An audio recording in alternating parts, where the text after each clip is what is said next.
अस्सलाम वालेकुम dear students. आज के वीडियो लेक्चर में हम थोड़ा सा डिस्कशन करेंगे अबाउट हीट, इंटरनल एनर्जी और वर्क के बारे में।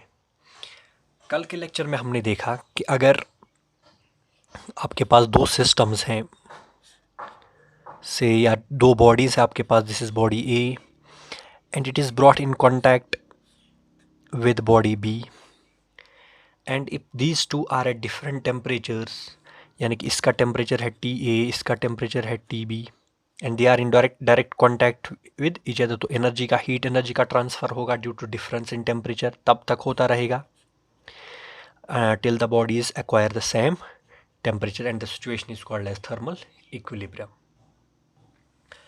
अब अगर हम एक सिस्टम की तरफ देखेंगे, सिस्टम बेसिकली क्या है? कोई बॉडी ही तो होती है, मैटर ही तो होता है। फॉर एग्जांपल हमने कल सिस्टम लिया गैस इन ए कंटेनर, ये एक कंटेनर है, इसमें हमने गैस मॉलिक्यूल्स लिए। तो जब हम कहते हैं गैस इन ए कंटेनर, अगर हम माइक्रोस्कोपिक लेवल पे देखेंगे, हालांकि थर्मोडायनेमिक्स जो है वो डील नहीं करती है माइक्रोस्कोपिक लेवल पे, लेकिन कॉन्सेप्ट को समझने के लिए हमें जाना पड़ेगा माइक्रोस्कोपिक लेवल पे। तो जब हम कहते हैं गैस इन ए कंटेनर, तो हमारा मतलब क्या होता है? Gas molecules in a container, ठीक है। अब मॉलिक्यूल्स जो है वो रैंडम मोशन में भी होते हैं, ठीक है। मॉलिक्यूल्स की आपस में इंटरेक्शन भी होती है, ठीक है। तो due to random motion, due to vibrations, molecules have kinetic energy, or we can say gas as a whole has kinetic energy, ठीक है।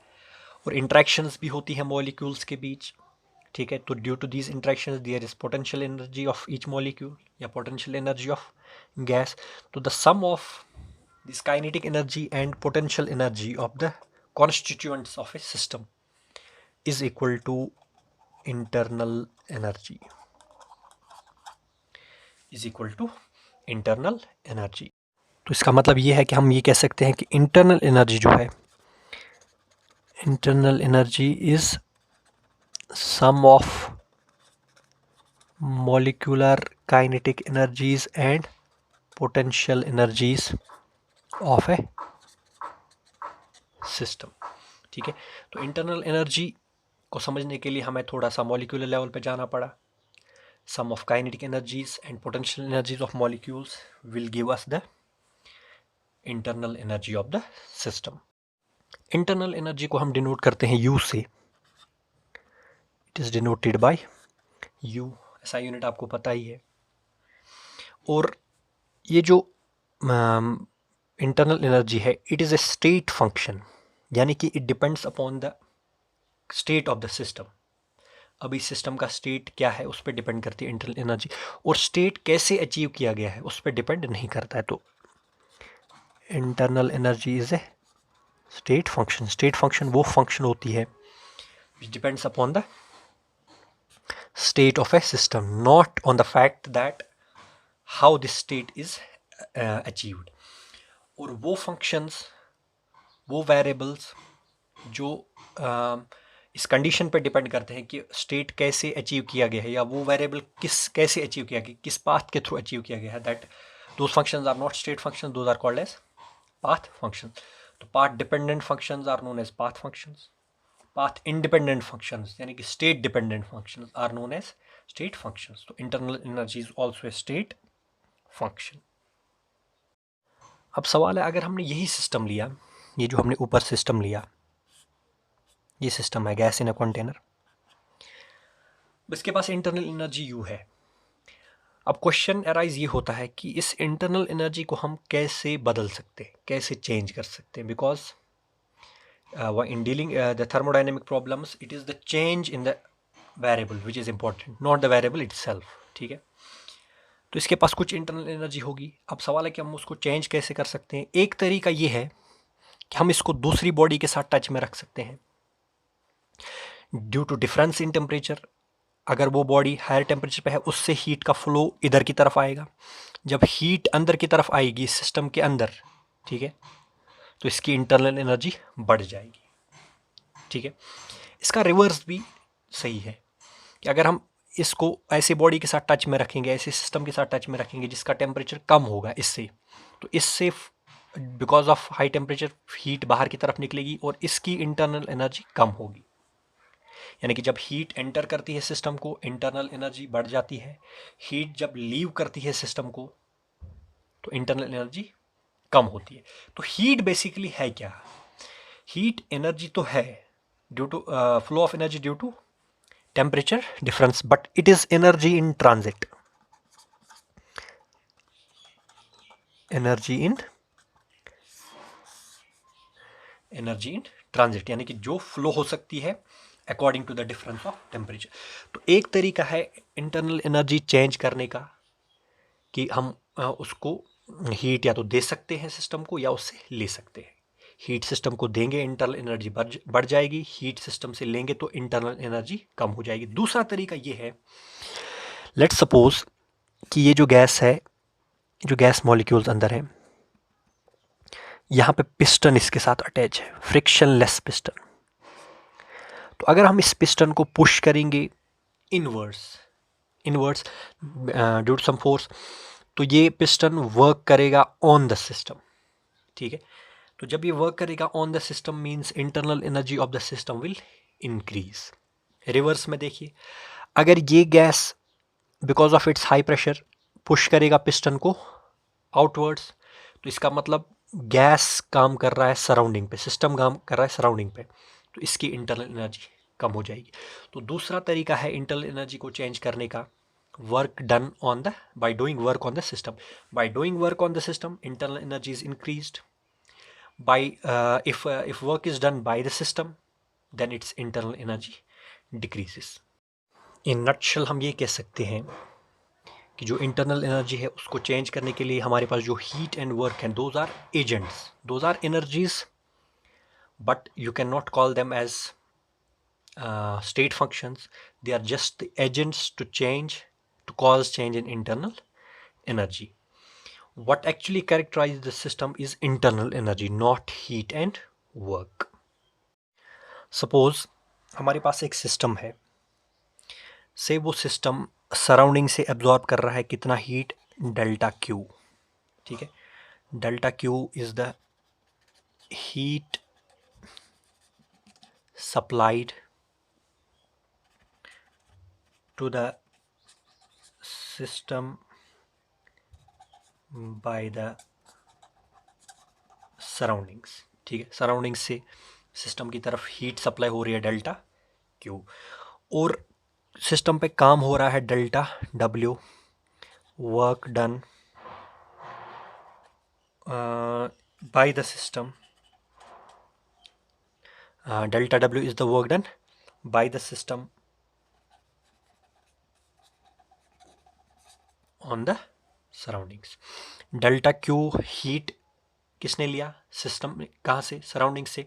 और डेल्टा डब्ल्यू जो है वर्क किसने किया, work done by the system, work किसने किया, system ने, किस पे, सराउंडिंग्स पे। ठीक है, और इस प्रोसेस में इंटरनल एनर्जी चेंज हो गई delta U, that is change in internal energy. तो अगर हम एनर्जी कंजर्वेशन का प्रिंसिपल यहाँ पे अप्लाई करेंगे, हम ऐसे देखेंगे कि यहाँ से हमने एनर्जी कितनी दी, डेल्टा क्यू। ठीक है, आपने अभी देखा कि जब हम हीट एनर्जी देते हैं सिस्टम को तो सिस्टम की इंटरनल एनर्जी बढ़ जाती है। ठीक है, सिस्टम की इंटरनल एनर्जी बढ़ गई कितनी, डेल्टा यू। ठीक है, और सिस्टम ने काम किया, काम कितना किया सिस्टम ने, डेल्टा डब्ल्यू। तो हम ये कह सकते हैं कि डेल्टा क्यू जो आपने यहाँ से एनर्जी दी उससे दो प्रोसेसेस हुई, एक तो सिस्टम की इंटरनल एनर्जी बढ़ गई और दूसरा सिस्टम ने काम किया। तो delta Q is equal to delta U plus delta W, heat supplied is equal to change in internal energy plus work. ठीक है, इसको हम कहते हैं फर्स्ट लॉ ऑफ थर्मोडायनेमिक्स। क्या है, सिंपली है law of conservation of energy. इसको रीअरेंज करके हम ऐसे भी लिख सकते हैं that delta Q minus delta W is equal to delta U. ठीक है, तो इंटरनल एनर्जी में कितना चेंज हुआ होगा, heat supplied minus work done by the system. यहाँ पे एक बात इंपॉर्टेंट है कि अगर हम सिस्टम का स्टेट चेंज कर रही है, मान लीजिए सिस्टम का प्रेशर है, एक सिस्टम है हमारे पास, उसका प्रेशर है, यही गैस इन कंटेनर है, प्रेशर है P1, वॉल्यूम है V1। तो अगर हम जाना चाहेंगे दूसरे स्टेट में, जहाँ पे प्रेशर होगा गैस का P2 and volume V2। It can be done in many ways.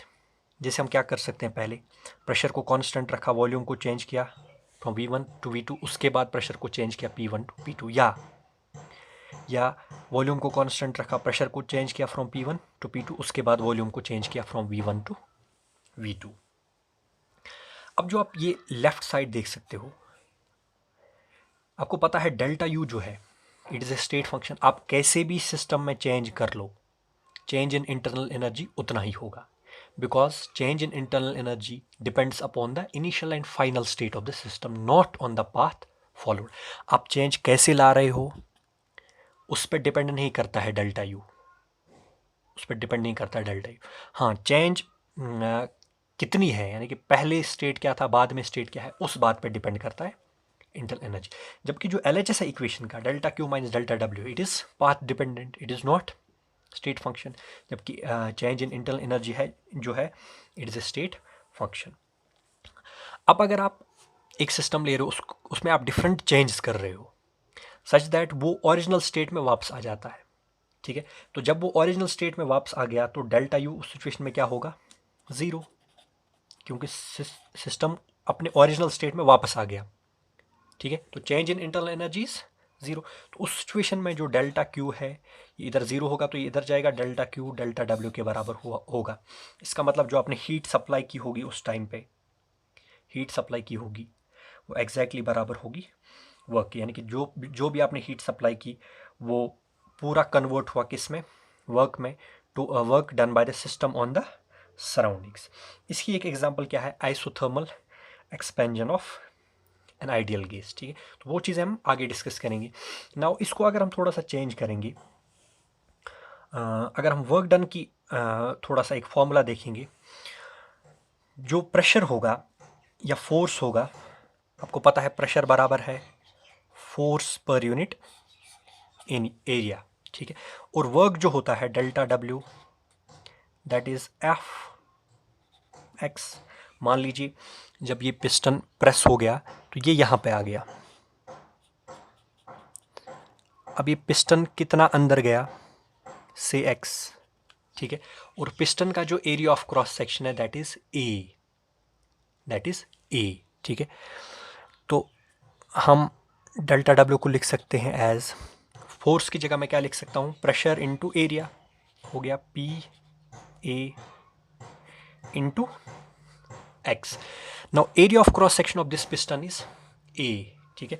तो ये ऐसे है, एरिया A, ये अंदर कितना गया x, यानी कि ये जो वॉल्यूम है अब जो गैस का बचा उसमें डिक्रीज कितना आ गया, AX का।